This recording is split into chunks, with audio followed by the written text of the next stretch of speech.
سلطان اپنے محل سے دمشق آئے ہوئے تھے۔ انہیں اس شہر کے بارے میں بہت سی باتیں معلوم ہو رہی تھیں کہ یہاں پر بہت سی انہونی حرکتیں کی جا رہی ہیں۔ پہلے پہل تو وہ ان سب چیزوں پر یقین نہیں کر رہے تھے، لیکن بہت سے مسائل جب دمشق کے ان کے محل میں آنے لگے تو انہیں مجبوراً اپنے تمام تر کام پس پشت ڈالنے پڑے تھے، اور اگلے روز ہی وہ اپنے محل سے نکل کر دمشق آ چکے تھے۔ لیکن اس ملک کے کسی بھی فرد کو اس بارے میں معلوم نہیں تھا کہ سلطان یہاں تشریف لا چکے ہیں۔ وہ مکمل طور پر اپنا بیس بدل کر آئے تھے تاکہ کسی کی بھی نظروں میں آئے بغیر وہ اپنا کام آرام سے کر سکیں۔ ان کے ساتھ ان کا خاص وزیر اور کچھ سپاہی بھی تھے، لیکن جہاں وہ لوگ ٹھہرے ہوئے تھے ان کو وہیں چھوڑے سلطان آج اکیلے گشت پر نکلے تھے۔ ان کو تقریباً 2 دن ہو چکے تھے دمشق آئے ہوئے، اور وہ سب رات کے پہر ہی گشت کرتے تھے۔ لیکن آج سلطان بنا کسی کو بھی اطلاع کیے بغیر اکیلے ہی دمشق کی گلیوں کا گشت کرنے نکل پڑے تھے۔ انہوں نے مکمل طور پر اپنا بھیس تبدیل کیا ہوا تھا۔ انہیں دیکھ کر کوئی بھی اس بات کا اندازہ نہیں لگا سکتا تھا کہ وہ ایک سلطنت کے بادشاہ ہیں۔ اس وقت وہ بالکل مسافروں کے لباس میں تھے، لیکن ان کے لباس کے پیچھے ہی ان کی تلوار موجود تھی تاکہ اگر کوئی مسئلہ درپیش آ جائے تو وہ فوراً ہی اپنا دفاع کر لیں۔ اگر ان کے پاس اس وقت ان کی تلوار موجود نہ بھی ہوتی تب بھی وہ اپنا دفاع کر سکتے تھے۔ اللہ تعالیٰ نے انہیں اتنی قوت سے نوازا تھا کہ اگر ان کے سامنے کوئی جنگلی جانور بھی آ جاتا تو اللہ تعالیٰ اپنی غیبی مدد بھیج کر ہمیشہ ہی ان کی حفاظت کر لیتے تھے۔ وہ اپنے وقت کے ایک عظیم بادشاہ تھے۔ انہوں نے کبھی بھی کسی بھی انسان کے ساتھ ناانصافی نہیں کی تھی، بلکہ وہ ہمیشہ ہی سب کے ساتھ دریا دلی کے ساتھ پیش آتے تھے۔ وہ دمشق کی گلیوں میں گشت کر رہے تھے، ان کی نگاہیں تمام تر جانب گھوم رہی تھیں۔ ایک ایک جگہ کو وہ غور غور سے دیکھ رہے تھے، ایک ایک گھر کے قریب سے اپنے کان کھڑے کیے گزر رہے تھے۔ اچانک ہی وہ دمشق کی ایک گلی میں مڑے تو ان کی نظر ایک سیاہ چادر میں لپٹی عورت پر پڑی۔ وہ یکدم ہی ٹھٹک کر اپنی جگہ پر چھپ گئی۔ رات کا آخری پہر چل رہا تھا، کوئی بھی گھروں سے باہر نہیں تھا۔ سیاہ رات میں سب لوگ ہی اپنے گھروں میں چھپے بیٹھے تھے، لیکن اس وقت ایک عورت کا باہر ہونا انہیں خطرے کی علامت لگ رہا تھا۔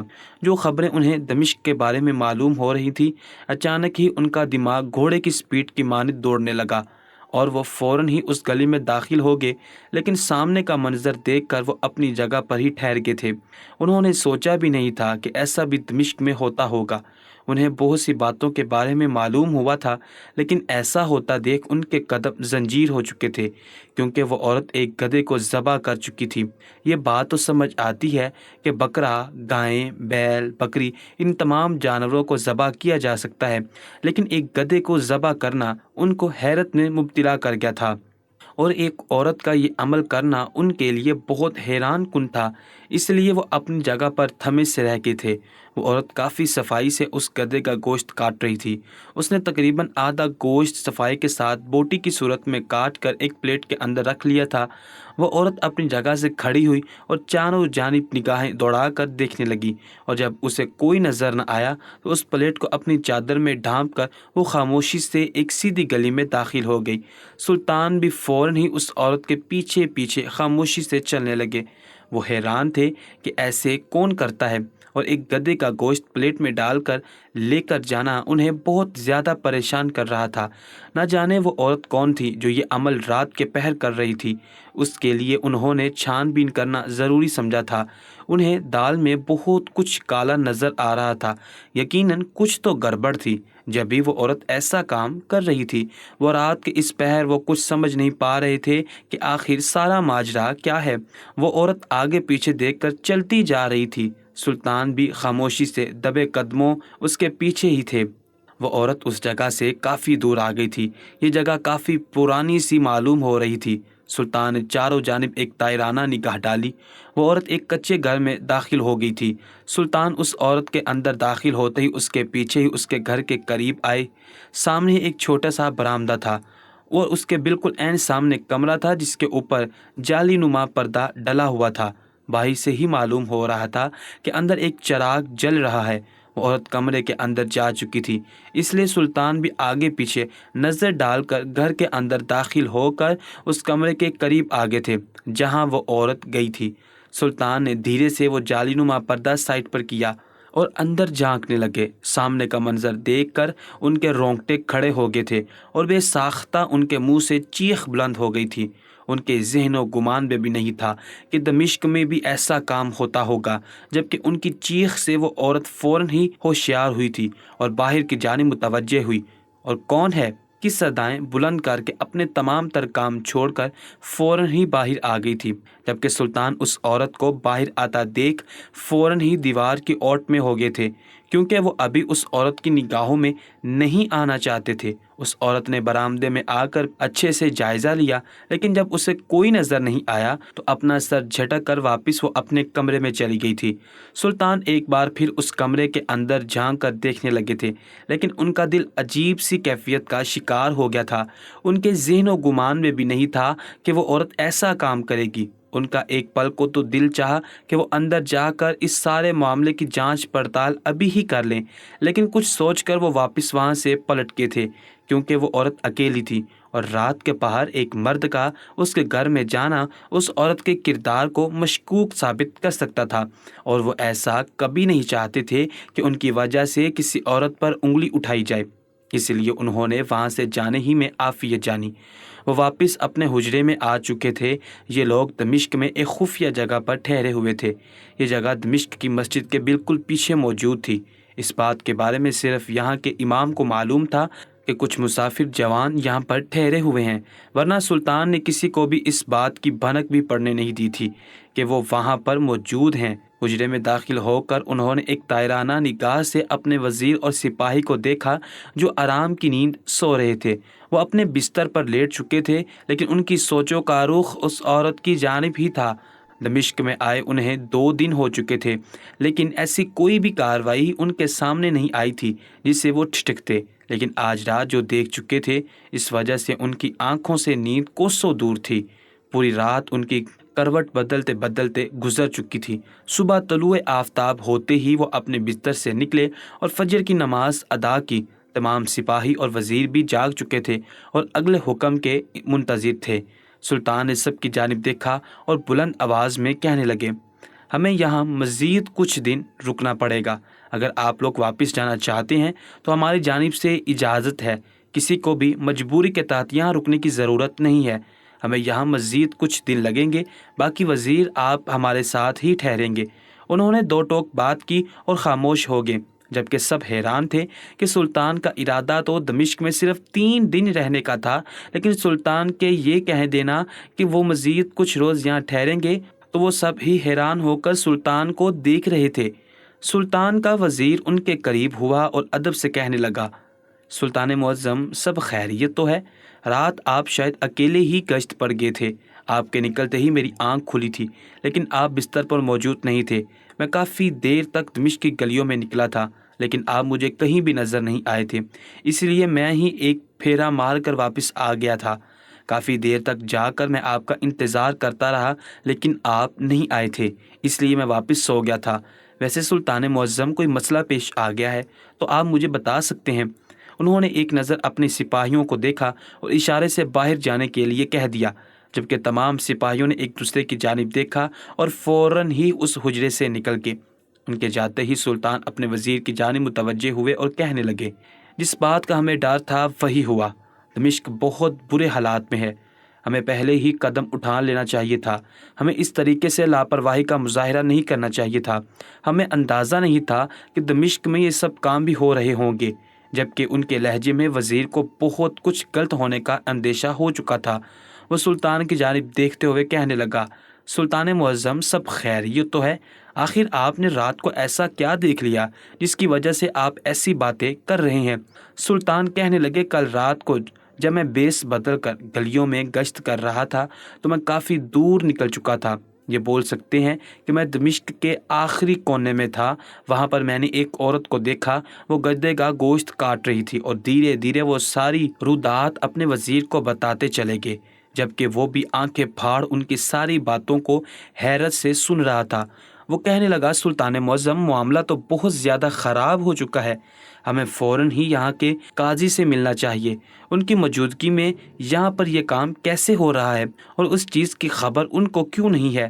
سلطان نے سر اسبات میں ہلایا اور اپنی نشست چھوڑ کر کھڑے ہوئے۔ تم درست فرما رہے ہو، میرا بھی ارادہ اب قاضی سے ملاقات کا ہی تھا۔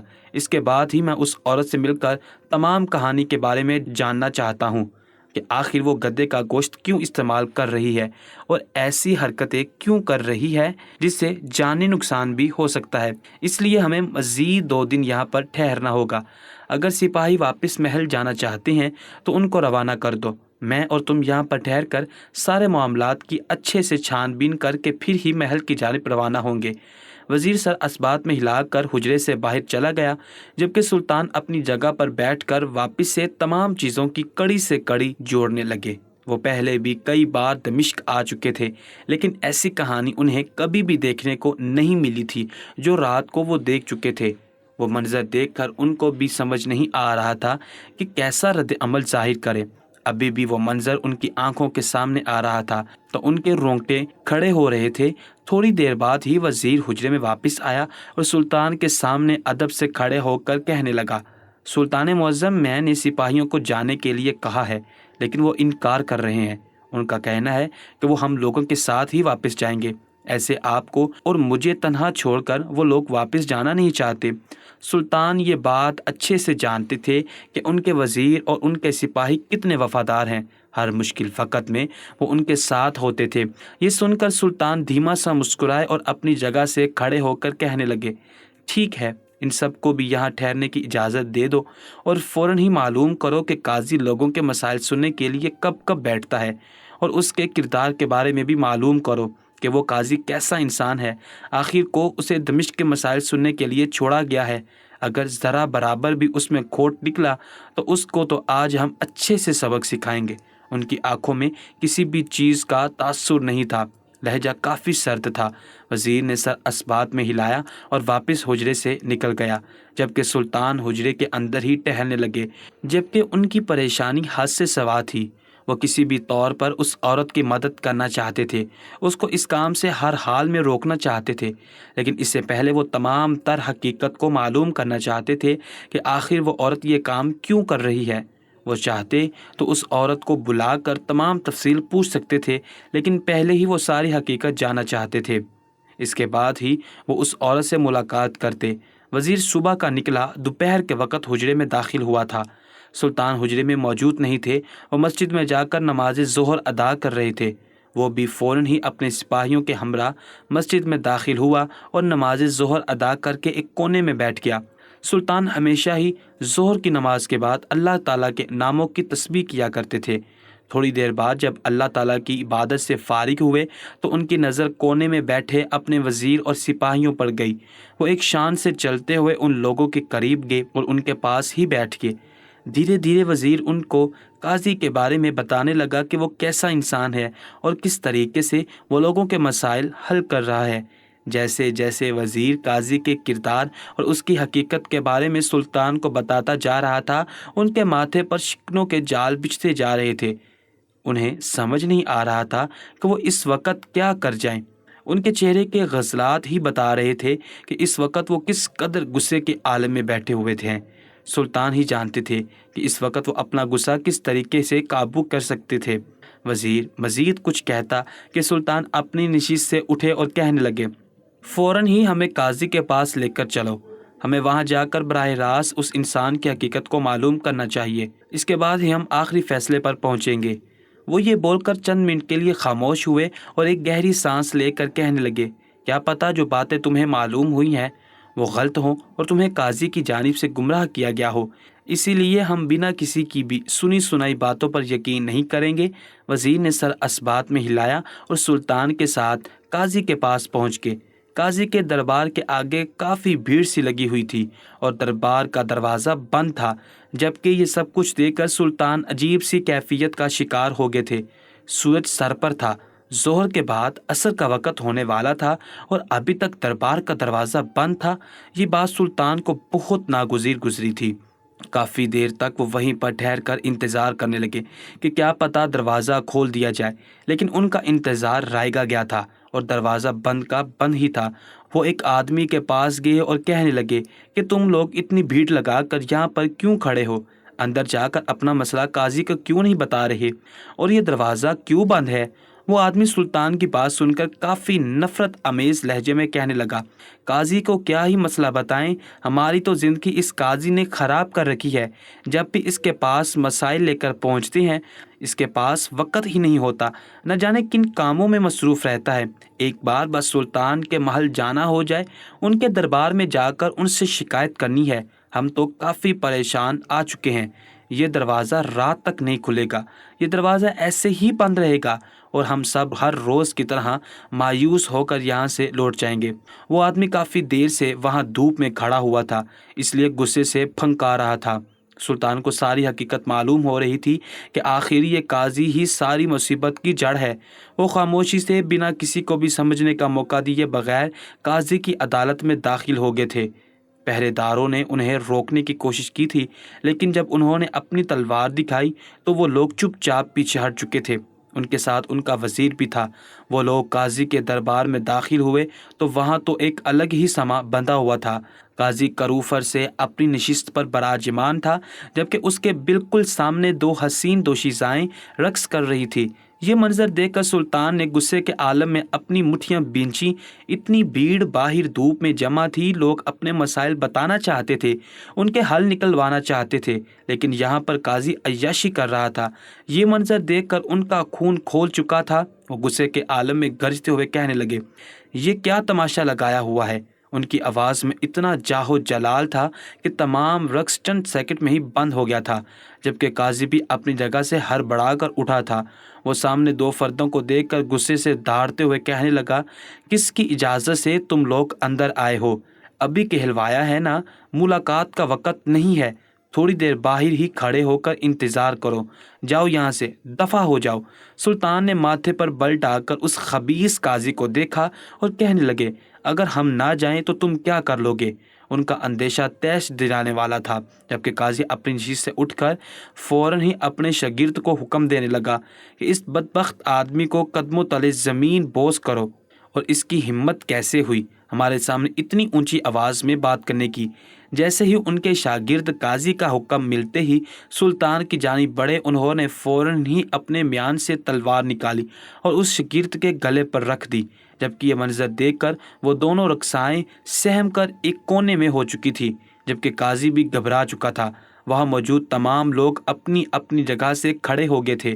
سلطان نے اس شاگرد کی گردن سے تلوار ہٹائی اور اس کو سائڈ پر ہونے کا حکم دیا اور خود قاضی کے عین برابر کھڑے ہو گئے اور غصے کے عالم میں کہنے لگے، تمہیں کس کام کے لیے یہاں بٹھایا گیا ہے؟ یہ قاضی کا تخت عیاشی کے لیے نہیں بنایا ہے، لوگوں کے مسائل سننے کے لیے بنایا گیا ہے۔ تمہاری اتنی ہمت کہ تم اتنے مقدس جگہ پر رقصاؤں کو نچاؤ، اور تم جانتے ہو تمہارا انجام کیا ہونے والا ہے۔ ان کی آواز اور ان کی باتوں میں اتنا کڑک پن تھا کہ قاضی کی ٹانکیں کانپ گئی تھی۔ وہ کھکیاتے ہوئے کہنے لگا، آپ کون ہیں؟ پہلے جو ان کے سامنے کھڑے ہو کر دھا رہا تھا، لیکن اب ان کے ہی سامنے کھڑے ہو کر منمنانے لگا تھا۔ سلطان نے ایک طائرانہ نگاہ سے پوری عدالت کو دیکھا اور قدم با قدم چلتے ہوئے قاضی کے تخت پر بیٹھ کے ان کے بیٹھتے ہی وزیر با آواز بلند بولا، تمہارے سامنے بیٹھنے والا کوئی اور نہیں بلکہ ایک سلطنت کے بادشاہ ہیں، وہ سلطان ہے، اور تمہاری خبر وہ اب اچھے سے لیں گے۔ ان کی فوج کا حصہ ہو کر تم اتنی عیاشی کر رہے ہو، کیا تم اس بات سے ناواقف ہو کہ سلطان کی فوج کے ہر افراد کو یہ تمام عیاشیاں کرنا منع ہے؟ جبکہ قاضی کی حالت دوہری ہو چکی تھی۔ وہ گھبرائی ہوئی نگاہوں سے کبھی سلطان کو دیکھ رہا تھا تو کبھی وزیر کو دیکھ رہا تھا۔ اس کے ذہن و گمان میں بھی نہیں تھا کہ سلطان دمشق آ جائیں گے اور وہ اس کے دربار میں بھی چھاپا مار دیں گے۔ اس کی حالت کافی دوہری ہو چکی تھی، جبکہ سلطان نے فوراً ہی اپنے سپاہیوں کی مدد سے اس قاضی کو زمین بوس کر دیا تھا۔ ابھی جو انسان ان کو گھٹنوں کے بل بٹھانا چاہتا تھا، ابھی وہ خود ہی سلطان کے سامنے بیٹھا ہوا تھا، جبکہ سلطان نے فوراً ہی اس عورت کو دربار میں بلوانے کا پیغام بھیج دیا تھا، کیونکہ اب وہ اس سے براہ راست اس ساری حقیقت کے بارے میں معلوم کرنا چاہتے تھے کہ وہ گدھے کا گوشت کیوں کاٹ کر اپنے گھر میں لے کر گئی تھی۔ آخر اس بات کے پیچھے کیا وجہ ہے؟ وہ سارا ماجرا کیا تھا جو انہوں نے اپنی آنکھوں سے دیکھا تھا؟ جبکہ اس عورت کو پیغام پہنچاتے ہی فوراً دربار کے دروازے کھول دیے گئے تھے اور لوگ اپنے مسائل لے کر سلطان کی عدالت میں پیش ہو چکے تھے، جبکہ بہت سے لوگ حیران و پریشان تھے کہ قاضی نیچے گھٹنوں کے بل بیٹھا ہوا ہے جبکہ دو عام انسان تخت پر موجود ہیں۔ لیکن جیسے ہی لوگوں کو معلوم ہو رہا تھا، سب لوگ ہی حیران نگاہوں سے سلطان کو دیکھ رہے تھے۔ اپنے مسائل بتانے کے ساتھ ساتھ وہ لوگ مسلسل اس قاضی کی برائی کر رہے تھے اور اپنے مسائل بتا کر سلطان سے اپنے حل نکلوا کر وہاں سے خوشی خوشی لوٹ رہے تھے، جبکہ سلطان بنا ماتھے پر بل ڈالے ان تمام لوگوں کے مسائل بہت آسانی کے ساتھ حل کیے جا رہے تھے۔ تھوڑی دیر بعد ہی وہ عورت خود کے گرد کالی چادر لپیٹے دربار میں داخل ہو چکی تھی۔ اس کی نظریں سامنے پڑی تو وہ خاموشی سے ایک کونے میں کھڑی ہو گئی، جبکہ وہ بھی غصے کے عالم میں قاضی کو ہی گھور رہی تھی۔ اس عورت کے دربار میں داخل ہوتے ہی انہوں نے باقی افرادوں کے معاملات کو کچھ وقت کے لیے روک دیا اور اس عورت کو اشارے سے بالکل عین سامنے کھڑا کر لیا تھا، جبکہ وہ عورت ابھی بھی قاضی کو ہی گھورنے میں مصروف تھی۔ سلطان کی آواز سے وہ فوراً دربار کی جانب متوجہ ہوئی۔ سلطان اس عورت کی جانب دیکھ کر سیدھا مدعے پر آئے تھے۔ اے عورت، تم گدھے کا گوشت رات کو کیوں کاٹ کر اپنے گھر لے گئی تھی، اور وہ سب کچھ کیا تھا؟ اس عورت نے گھبرائی ہوئی نگاہوں سے سلطان کو دیکھا اور سر جھکا گئی۔ سلطان بلند آواز میں کہنے لگے، ہم وہ سارا منظر براہ راست اپنی آنکھوں سے دیکھ چکے ہیں۔ تم اپنی بچیوں کو گدھے کا گوشت کیوں کھلا رہی تھی؟ کیا تم اس بات سے ناواقف ہو کہ ہمارے مذہب میں گدھے کا گوشت حرام ہے؟ کہ تم مسلمان نہیں ہو؟ کیونکہ جب سلطان نے اس گھر کے اندر جھانکا تھا تو وہ عورت اپنی چھوٹی چھوٹی بیٹیوں کو جو تعداد میں 7 تھیں انہیں گوشت جلدی جلدی بھون کر کھلا رہی تھی۔ یہ منظر دیکھ کر ان کی چیخیں نکل گئی تھی، ان کے رونگٹے کھڑے ہو گئے تھے، جبکہ مسلسل وہ بچیاں کھانا کھاتے ہوئے اپنا سر بار بار اوپر کو اٹھا کر اللہ کا شکر کر رہی تھی۔ اس عورت نے بھیگی ہوئی نگاہوں سے سلطان کو دیکھا اور سر نفی میں ہلاتے ہوئے کہنے لگی، نہیں سلطان معظم، میں مسلمان ہوں، میرا مذہب اسلام ہے، میں اللہ پر یقین رکھتی ہوں، میرے آخری نبی محمد مصطفیٰ صلی اللہ علیہ وسلم ہیں، میں کوئی دوسرے مذہب سے تعلق نہیں رکھتی ہوں، لیکن میں مجبور ہوں، میرے پاس اس گدھے کا گوشت کھانے کے سوا اور کوئی راستہ نہیں تھا۔ میں 7 دن کی بھوکی تھی، میری چھوٹی چھوٹی بچیاں جو تعداد میں 7 ہیں وہ بھی میرے ساتھ 7 دن کی بھوکی تھی۔ اگر میں ان لوگوں کو کل رات کھانا نہ دیتی تو وہ بھوک سے تڑپ تڑپ کر مر جاتی، اور ایک ماں کا کلیجہ پھٹ جاتا ہے اگر اس کی اولاد اس کے سامنے مر جائے۔ میں کئی بار اس بدبخت قاضی کے پاس آ کر اپنا مسئلہ بتا چکی ہوں کہ مجھے تھوڑے دینار ادھار دے دو، مجھے کوئی نوکری دے دو تاکہ میں اپنی بچیوں کا پیٹ پال سکوں۔ میرے مرد کا کچھ روز پہلے انتقال ہو چکا ہے، میرے گھر کا واحد کفیل میرا شوہر ہی تھا، اب وہ اس دنیا میں نہیں رہا تو ہمارے گھر میں کھانے کے لیے ایک اناج کا دانہ بھی میسر نہیں ہے۔ میں نے اس قاضی کو کئی بار اپنا مسئلہ بتانے کی کوشش کی، لیکن یہ دربار کا دروازہ ہی نہیں کھولتا تھا۔ بمشکل ایک بار میری اس سے ملاقات ہوئی تو اس انسان نے مجھے ذلیل کر کے اپنے دربار سے نکال دیا اور کہہ دیا کہ تم جیسی فارغ عورتوں کی ہم کوئی بات نہیں سنتے، اگر تم مجھے خوش کر دو گی، میرے سامنے ناچو گی یا میری رات کو رنگین کر دو گی تو ہو سکتا ہے میں تمہیں کھانے کے لیے کچھ اناج کے دانے دے دوں یا کچھ دینار دے دوں۔ میں سب کرنے کو تیار تھی، لیکن میں اپنا ضمیر نہیں بیچ سکتی تھی۔ میں نے اس انسان کو انکار کر دیا تو اس نے اپنے بندوں کے ذریعے مجھے دربار سے باہر پھینکوا دیا۔ میں کافی دن تک اپنے گھر میں روتی رہی، لوگوں سے بھیک مانگنے کی کوشش کی، لوگوں کے گھروں میں جا کر کھانا مانگا، لیکن میری کسی نے کوئی مدد نہیں کی۔ آخر میرے پاس ایک ہی حل تھا کہ میں گدھے کا گوشت ہی اپنے بچوں کو کھلا کر ان کا پیٹ پال لوں۔ سلطان کے جسم کے رونگٹے کھڑے ہو رہے تھے، جبکہ وہاں موجود کافی انسانوں کی آنکھیں نم ہو چکی تھی۔ سلطان اپنی نشست سے کھڑے ہوئے اور کہنے لگے، اب تمہیں پریشان ہونے کی ضرورت نہیں، گدھے کا گوشت ہمارے مذہب میں حرام ہے، تمہیں یہ نہیں کرنا چاہیے۔ میں مانتا ہوں کہ تم مجبور تھی، لیکن تم صبر کرتی اور اللہ سے دعا کرتی، یقیناً تمہارا کوئی نہ کوئی وسیلہ بن جاتا۔ اس گدھے کے گوشت میں بہت سی بیماریاں ہو سکتی ہیں، تمہاری بیٹیاں وہ گدھے کا گوشت کھا کر مر جاتی۔ کیا تم یہ چاہتی ہو کہ تمہاری بیٹیاں مر جائیں؟ وہ عورت سر نفی میں ہلانے لگی اور کہنے لگی، نہیں سلطان معظم، میں ایسا کبھی نہیں چاہوں گی کہ میری بیٹیاں مر جائیں، ان کے لیے ہی میں نے یہ قدم اٹھایا تھا۔ جبکہ سلطان نے فوراً ہی اپنے سپاہیوں کی مدد سے اس گھر میں انار چلوایا تھا اور کچھ دینار اس عورت کو دیے تھے۔ جبکہ اسے ایک اچھی نوکری بھی دلوائی تھی تاکہ وہ روزانہ کام کر کے اپنی بچیوں کا پیٹ پال سکے، جبکہ دمشق میں یہ اعلان ہو چکا تھا کہ کوئی بھی شخص کسی کے ساتھ غلط رویہ اختیار نہیں کرے گا۔ اگر آپ سے کوئی مدد مانگتا ہے تو آپ اس کی مدد کریں۔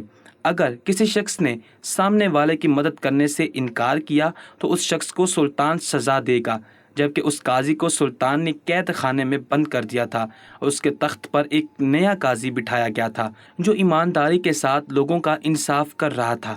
یہ فیصلہ کرنے کے بعد سلطان واپس اپنے محل لوٹ گئے تھے۔